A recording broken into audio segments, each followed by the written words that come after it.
Welcome, everyone, and thanks for chatting with us today. I'm here with Estie Rand, the founder of Strand Consulting.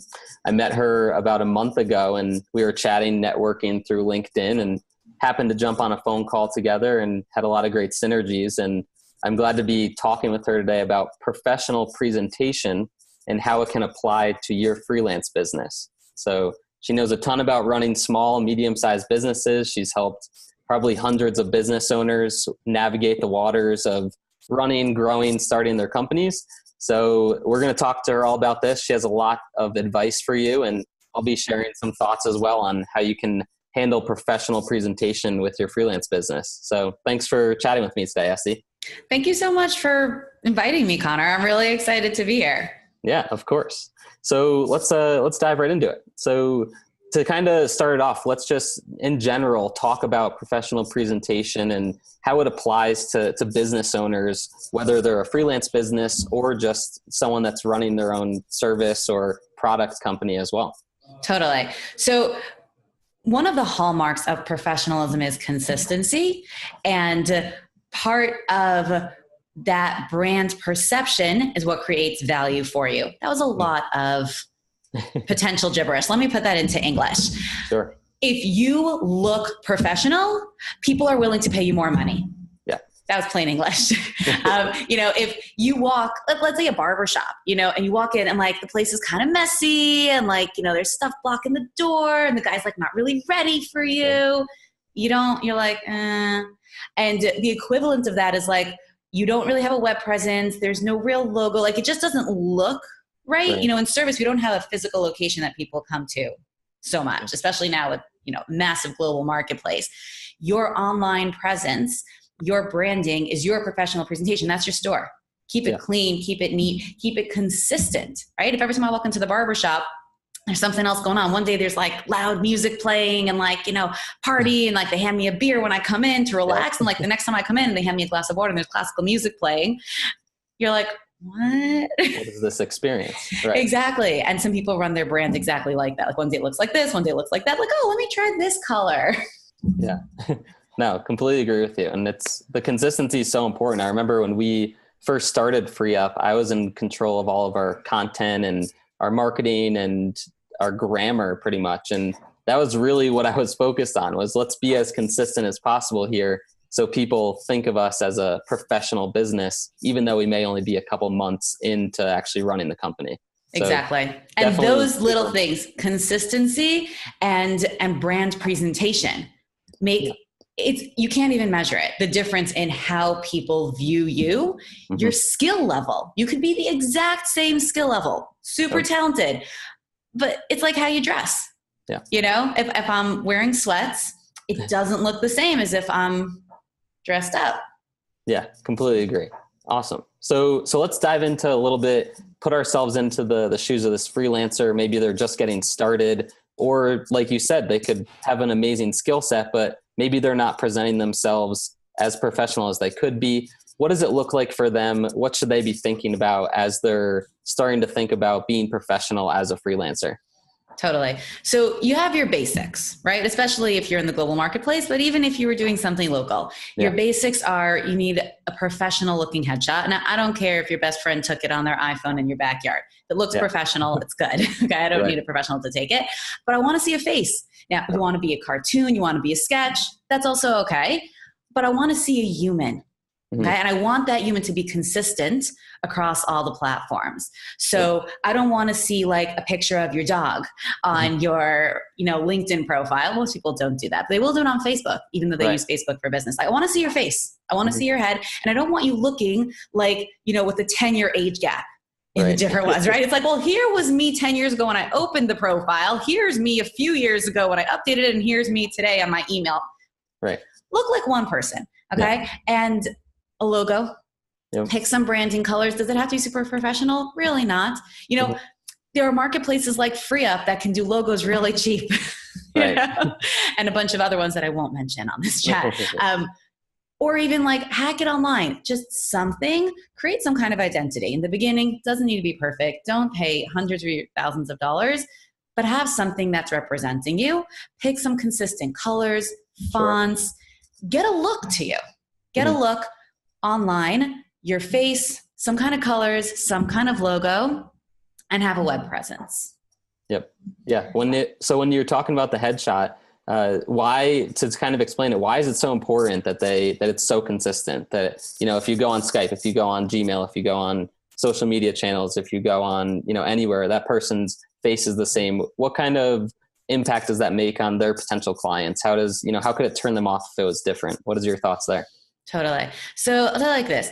Human psychology, we recognize images way, way faster than words, and human faces are the thing that registers in our brain the quickest. Sure. Furthermore, so that's one thing, just in terms of creating that kind of subconscious mental connection. People want to deal with people. And something that I've seen, the more social media grows and the more disconnected we become, the more we want everyone to be personal on social. It's like, no, it's like, I could be personal in person.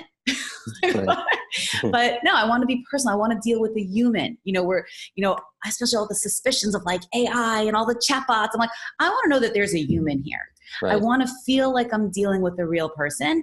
And the consistency is important because I want to recognize you everywhere. How often have I connected with someone on LinkedIn and then 2 days later I get a Facebook invite?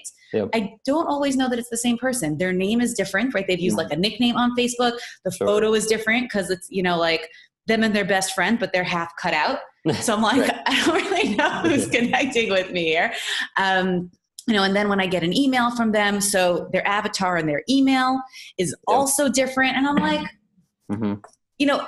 you might look at it as like, well, I'm showing different sides of myself. Like, that's cool, as a regular person. But in business, I want to know that I'm dealing with one you. I want to feel that consistency from you. It gives me a sense of reliability. I know I can count on you. I know that when what I ask you to do and you tell me you'll do it, it'll be there. It might be so silly, because it might be technically totally untrue.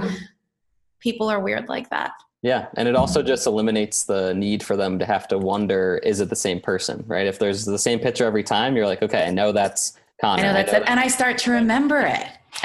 And keep it a little bit current. Like, I love it when I have someone on, and connecting with them on social media, and then they'll do like a video and I'm like, dude, you're like 15 years older than your picture. Right.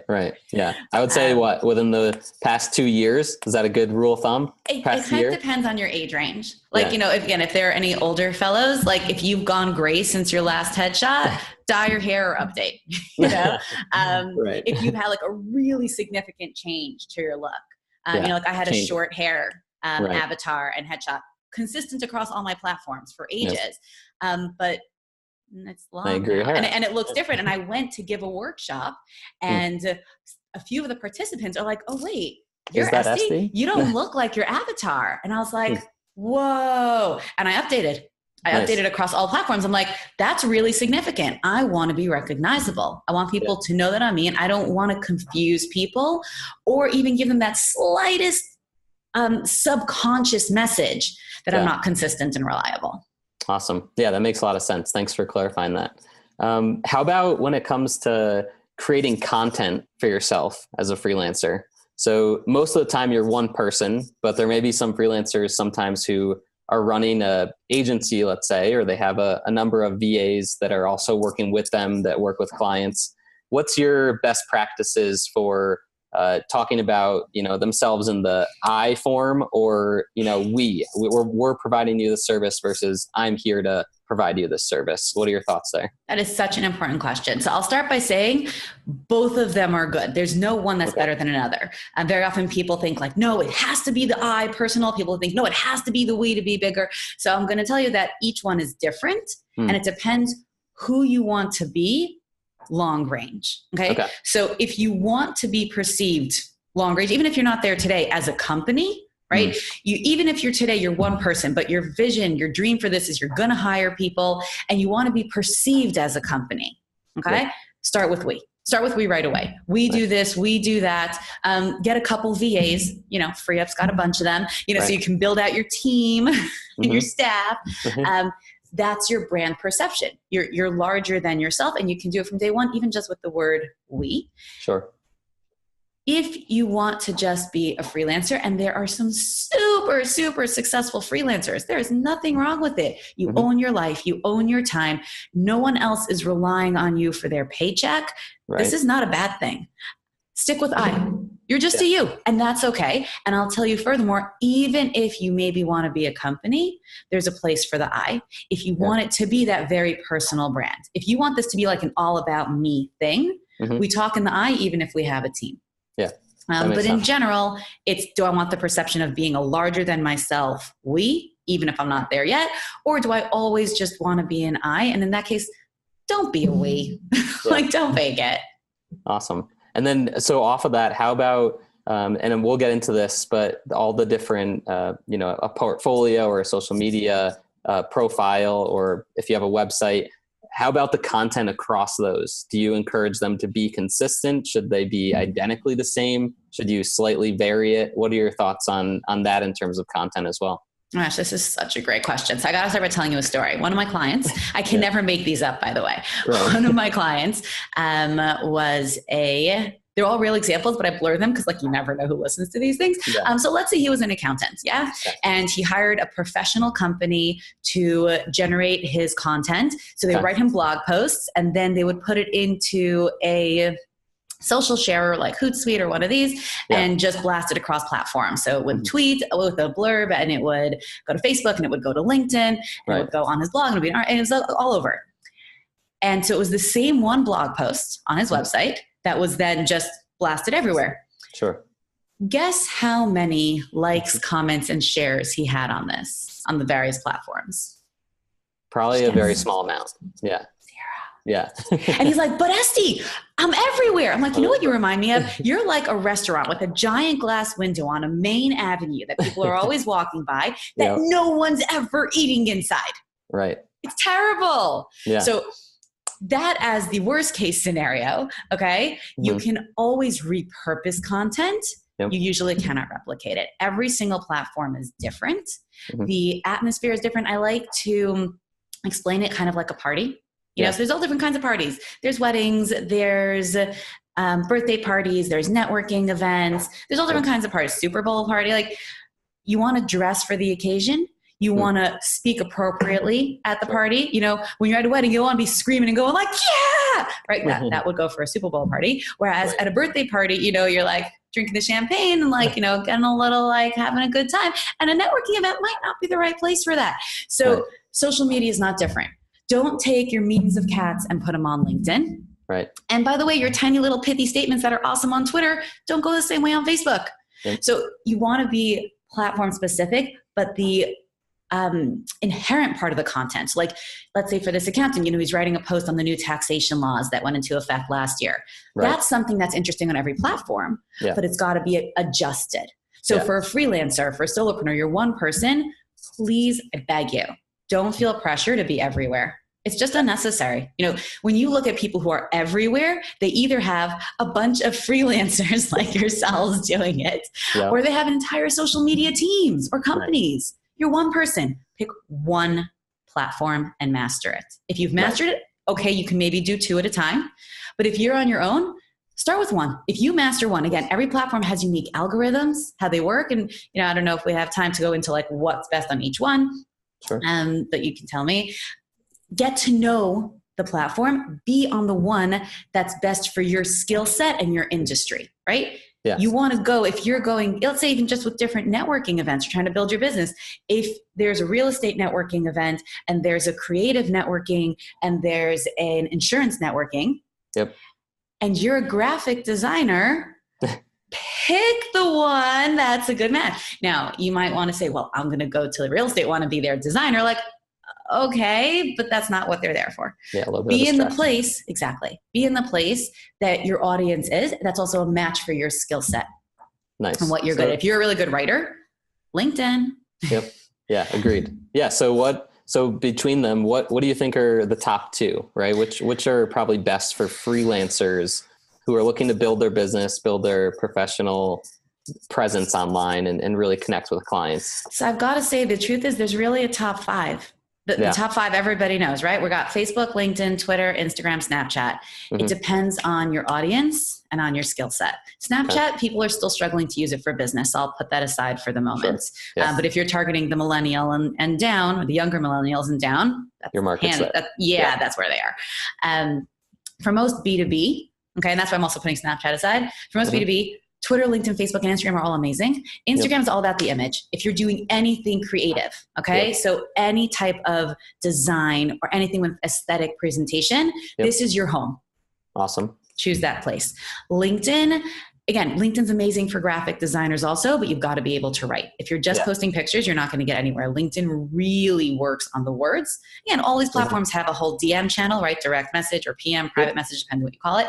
But if you want to go viral or really get a presence on the platform from organic posting, LinkedIn's about the words. Yep. Okay. So you're good with words, you're a wordsmith. I don't care if you're a designer, a copywriter. Copywriters have a field day on LinkedIn. Oh my gosh, because this is their skill set. Hang out over there.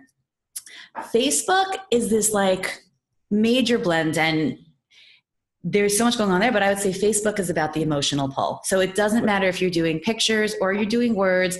Video is king on Facebook at the moment still.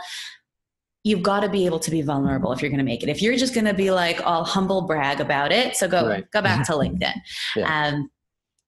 But if you can open up, if you're going to talk about your life, Facebook is so much about the person. People go to Facebook, they're like, oh my gosh, I can't believe it. Oh, that's so cool. Oh, it's so cute. If your post goes one of those, that's where you belong. Cool. Going out there. And you'll get a following, and you can also talk about what you do, obviously. And Twitter's like, it's that pithy statement, it's that fast moving. And if you can engage a lot, you like that interaction, and you're following, and you're chatting, and you're this, and you're twitting. Yeah. Go hang out in Twitter. Right. And so again, it's not about the pictures, but it's also not about the well-written longevity. Yeah. Right. Yeah. It's about that like quick and that interactivity. So choose a platform that suits you and your business. Yeah. That's great advice. How about when it comes to a freelancer's portfolio, right? So they're at the point where they're starting to get clients. They get introduced to the client. The client's like, okay, hey, could I see one of your portfolios just to kind of see what you've done in the past and maybe even see some of your past work? Do you think, for me, it kind of comes down to either having your own personal website or having a really great LinkedIn profile that speaks to what you've done, or using another platform where you can create a freelancer profile? What are your thoughts there? How many should they have of those? Is it okay just to have one? So I think it's totally fine to have one if you're targeting one specific audience. And that it's a very specific statement. Yeah. If you don't have like a major variety in what you do, which is in certain ways excellent because you're very targeted and there's an audience for it, have one portfolio. If from what you do, like you've done a lot of nonprofit work and you've done a lot of food, like I would have two. Like you've done a lot of restaurants and food stuff and food product photography, let's say, and you've also done a lot of nonprofit and social causes.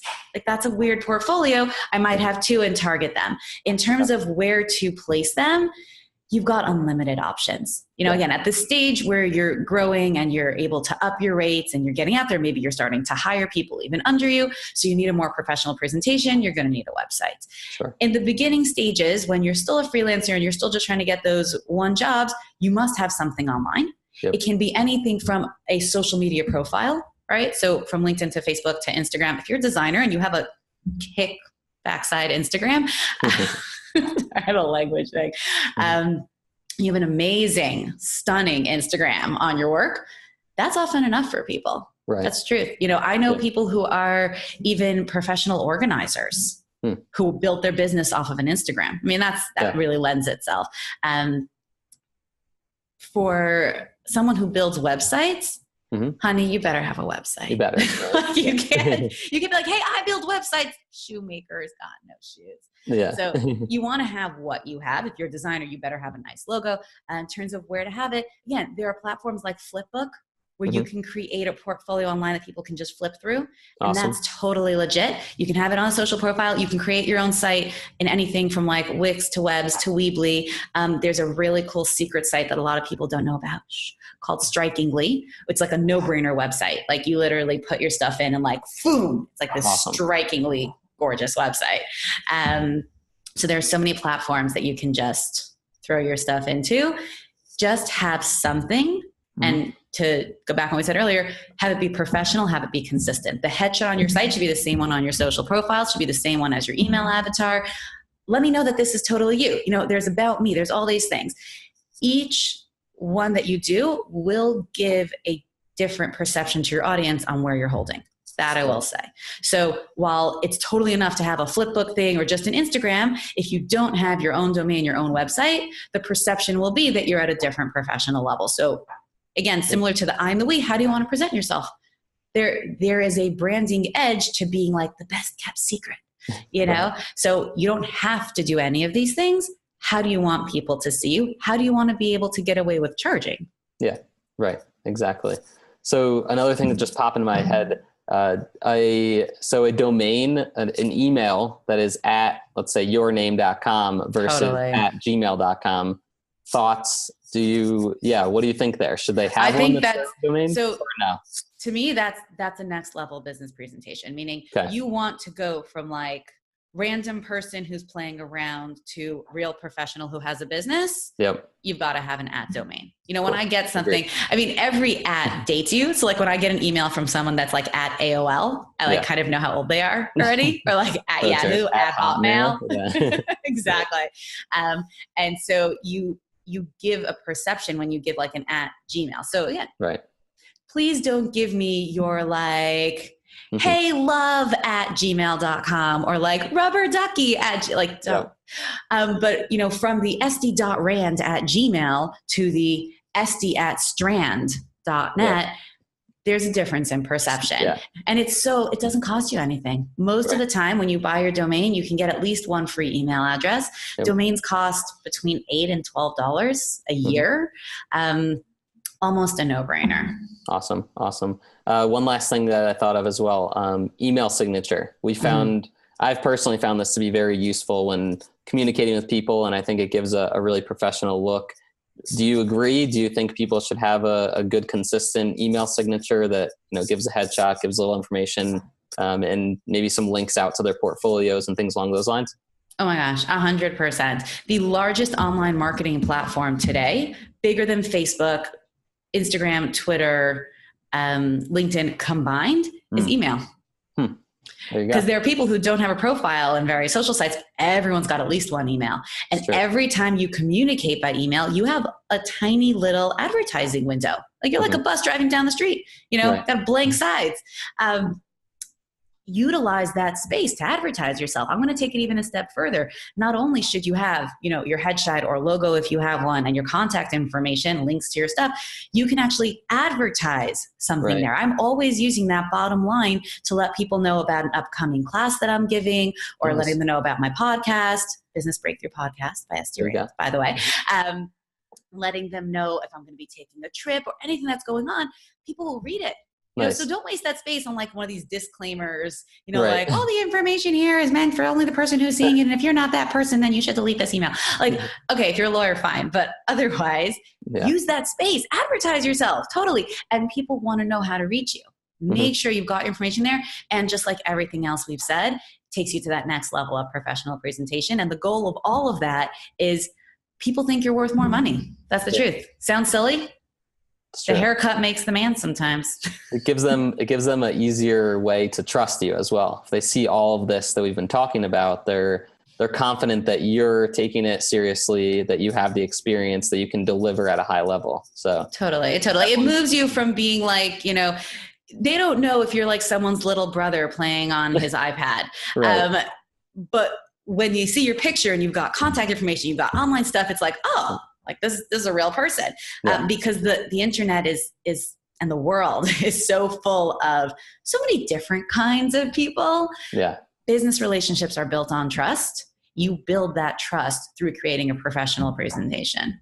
Completely agree. Awesome. I mean, this has all been super helpful. I think it's going to be really great for all the freelancers to go through this and hear our conversation. Is there any final words you want to share with freelancers as they're thinking about being more professional or just upping their professionalism that they've already created? Totally. So the one thing I'd say is take each thing one piece at a time. You know, you might hear this talk, or maybe you've read something else somewhere and you're like, oh, I got to do this already. I've got to do all of it. And I've got to fix my social profiles. I've got to update. It's like, ugh. Take it slow, right? Yep. Nothing was built in a day.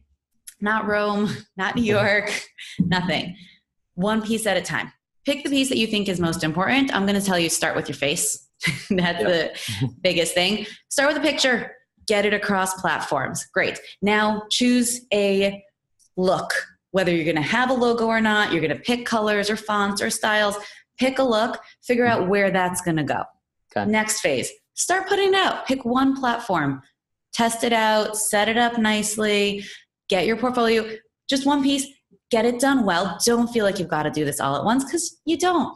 You're already working, and each thing that you do will just add to your presence and to your perceived value among your target audience. Awesome. No, that's all super helpful. I like how you broke it down there. And thanks again for chatting with me today. This is going to be really helpful. And I'll make sure that if anyone who watches this and has questions, we'll give them some contact information for you as well. Totally. If you just want to mention that really quickly so they have it on the video, that would be awesome. Sure. I'm actually really hard to lose. If you type my name in online, I own I think the first few pages of Google on all this stuff. So Estie Rand, Estierand. I hang out on LinkedIn mostly. You can find me there. Love to connect with you. You can check out my business at strandconsulting.net. You can check out my podcast on iTunes and Stitcher, Business Breakthrough with Estie Rand. And I built an estierand.com because that was fun. And it's covered with my face. And it looks like me, as I do now. I better look like this for a long time. I'm going to have to redo that whole website. You can check out a couple cool things there. We've got some resources like how to take a steady salary from your small business. And I'd love to hear from you. Awesome. Thanks so much for chatting today, Estie. I really appreciate it. Thank you, Connor. This was super fun.